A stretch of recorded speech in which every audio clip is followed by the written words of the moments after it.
అందరికీ జై భీమ్. నేను Rajesh Mahasena. Welcome to Mahasena media. YCP నాయకులు చాలామంది కూటమిలోని పార్టీల్లోకి జంప్ అవటం మనం చూస్తున్నాం. చాలామంది వైసీపీ నాయకులు తెలుగుదేశం పార్టీలో, జనసేన పార్టీలో, అలాగే బీజేపీ పార్టీలో కూడా చేరిపోతున్నారు. అయితే ఈ కూటమి పార్టీల కార్యకర్తలు కాస్తంత అసంతృప్తిగా ఉన్నారు. ఉదాహరణకి మొన్న మంగళగిరి వైఎస్ఆర్సీపీ నాయకుడు గంజి చిరంజీవి గారు జనసేన పార్టీలో చేరాడు. అంతకుముందు బాలినేని శ్రీనివాసరెడ్డి అనే వైఎస్ఆర్సీపీ నాయకుడు అదే జనసేన పార్టీలో చేరాడు. దాన్ని అక్కడున్న తెలుగుదేశం క్యాడరు వ్యతిరేకించడం మనం అందరం చూసాం.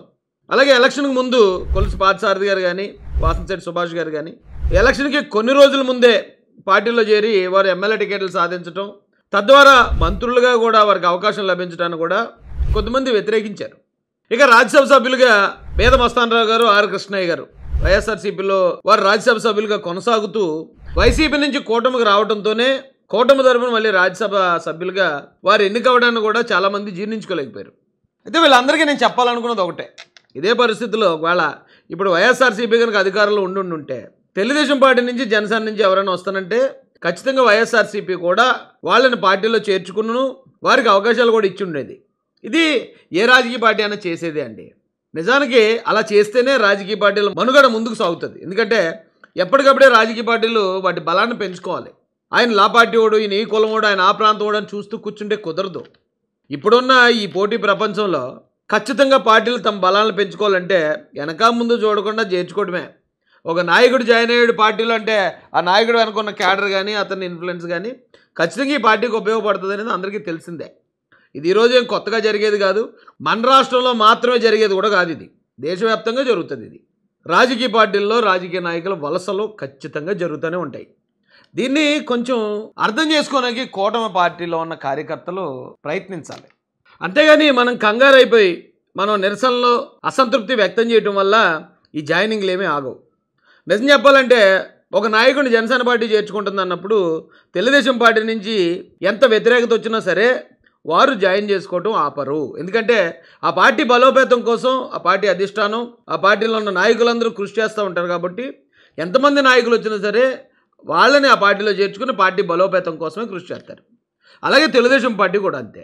ఒకవేళ తెలుగుదేశం పార్టీలో ఎవరైనా ఒక నాయకుడు ఉండటం ఇతర పార్టీలకు ఇబ్బంది కలుగుతున్నా, వాళ్ళు వ్యతిరేకిస్తున్నా సరే ఖచ్చితంగా తెలుగుదేశం పార్టీ తన బలాన్ని తను నిలుపుకోవాలి. కాబట్టి 100% అలా వచ్చేవాళ్ళు ఎవరైనా ఉంటే జాయిన్ చేసుకుని తీరాలి, తప్పదు. అలాగే బీజేపీలో కూడా మొన్న ఎవరో అయ్యన పాత్రుడు గారు వద్దు అన్న వ్యక్తిని బీజేపీ జాయిన్ చేసుకుంది అని చెప్పి కొన్ని వార్తలు చూశాను. ఖచ్చితంగా జాయిన్ చేసుకుంటారు. ఎందుకంటే ఇక్కడ బీజేపీ బలోపేతం అవ్వాలని చాలా గట్టిగా ప్రయత్నిస్తుంది. అలాగే జనసేన పార్టీ కూడా తన బలాన్ని ఇంకా పెంచుకోవడానికి 100% ప్రయత్నిస్తుంది. కనుక అనివార్యంగా జరిగే ఇలాంటి చేరికల మీద క్యాడర్ ఎవరో ఆందోళన పడొద్దని మాత్రం హృదయపూర్వకంగా తెలియజేస్తున్నాను. అయితే క్యాడర్కి ఈ సూచన సలహా ఇస్తూనే పార్టీ అధిష్టానానికి కూడా ఒక చిన్న రిక్వెస్ట్ ఇవ్వాలనుకుంటున్నానండి. అది తెలుగుదేశం కానివ్వండి, జనసేన కానివ్వండి, బీజేపీ కానివ్వండి. వైఎస్ఆర్సీపీ గవర్నమెంట్ ఉన్నప్పుడు ఆ పార్టీలో ఉన్న నాయకులు తెలుగుదేశం, జనసేన కార్యకర్తల మీద చాలా ఘోరమైన అణిచివేత చేశారు. దారుణమైన కేసులు పెట్టారు, రకరకాలుగా వేధించారు, హింసించారు. అయినా కూడా తెలుగుదేశం, జనసేన కార్యకర్తలు ఎక్కడా వెనకడుగు వేయలేదండి. చంద్రబాబు గారు అరెస్ట్ అయినప్పుడు కానీ, నారా లోకేష్ గారి మీద దాడులు జరుగుతున్నప్పుడు కానీ, అలాగే పవన్ కళ్యాణ్ గారిని వైజాగ్లో అరెస్ట్ చేయడానికి ప్రయత్నించినప్పుడు కానీ ప్రాణాలకు తెగించి నిలబడ్డారు క్యాడర్. ఆ రోజున వైఎస్ఆర్సీపీ ప్రాణాలు తీసేసినా కూడా ఆశ్చర్యపోయే పరిస్థితులు కాదవి. కేవలం నాయకులను కాపాడుకోవాలనే ఉద్దేశంతో క్యాడర్ తమ ప్రాణాలను పణంగా పెట్టింది, తమ ఆస్తులను పణంగా పెట్టారు. అలాంటి కార్యకర్తల మనోభావాలు కాపాడాల్సిన బాధ్యత కూడా ఖచ్చితంగా నాయకుల మీద ఉందండి. నాకు ఈ తెలుగుదేశం పార్టీ అలాగే జనసేన పార్టీలో ఉన్న కొద్దిమంది కార్యకర్తల బాధ చూసినప్పుడు నాకు ఏమనిపిస్తుంది అంటే, మల్లేశ్వరి అని అప్పట్లో సినిమా వచ్చింది, వెంకటేష్ గారి సినిమా. ఆ సినిమాలో కత్రినా కైఫ్ గారు హీరోయిన్ ఒక రాజకుమార్ గారు నటించారు. ఆ రాజకుమార్ గారిని చంపడానికి కోటా శ్రీనివాసరావు గారి బ్యాచ్ చాలా గట్టిగా ప్రయత్నిస్తూ ఉంటారు. ఎందుకంటే ఆ రాజకుమార్ గారిని చంపేస్తే ఆస్తంతాలు కొట్టేద్దామన్న ఆలోచనతో కత్రినా కైఫ్ గారిని చంపడానికి వాళ్ళు చాలా ప్రయత్నాలు చేస్తూ ఉంటారు. అయితే వెంకటేష్ గారు హీరో కాబట్టి హీరోయిన్ గారిని కాపాడడానికి, ఆ రాకుమారిని కాపాడడానికి తన ప్రాణాలను పణంగా పెట్టేస్తాడు. తన ప్రాణాలను పణంగా పెట్టి ఆ హీరోయిన్ గారిని కాపాడతాడు. అయితే ఇంటర్వెల్ తర్వాత ఆ హీరోయిన్ గారిని చంపాలనుకుంటున్న కోటా శ్రీనివాసరావు గారే వచ్చి నా కొడుక్కి ఈవినిచ్చి నేను పెళ్లి చేసుకుంటాను అనగానే హీరోయిన్ గారి తాతగారు ఈజీగా ఒప్పేసుకుంటారు. అప్పటి వరకు బద్ధశత్రువులుగా ఉన్న వాళ్ళిద్దరూ బంధువులు అయిపోతారు. అప్పటి వరకు ప్రాణాలు తెగించి పోరాడిన వెంకటేష్ గారిని నువ్వు వెళ్ళి అవుట్ హౌస్లో ఉండని చెప్పి ఇంట్లో నుంచి బయటికి తరుముతారండి. అక్కడ వెంకటేష్ గారి పెర్ఫార్మెన్స్ అసలు ఎక్స్ట్రాడినరీగా ఉంటుంది.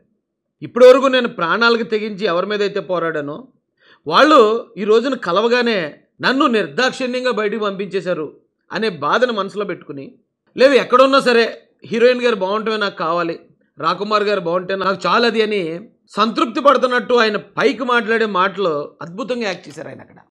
సేమ్ ఇప్పుడు అలాగే ఉందండి తెలుగుదేశం పార్టీలో, అలాగే జనసేన పార్టీలో ఉన్న కొద్దిమంది కార్యకర్తల పరిస్థితి. ఆ రోజు నాయకుల కోసం ప్రాణాలు తెగించి పోరాడాం, మనం ప్రాణాలని పణంగా పెట్టాం.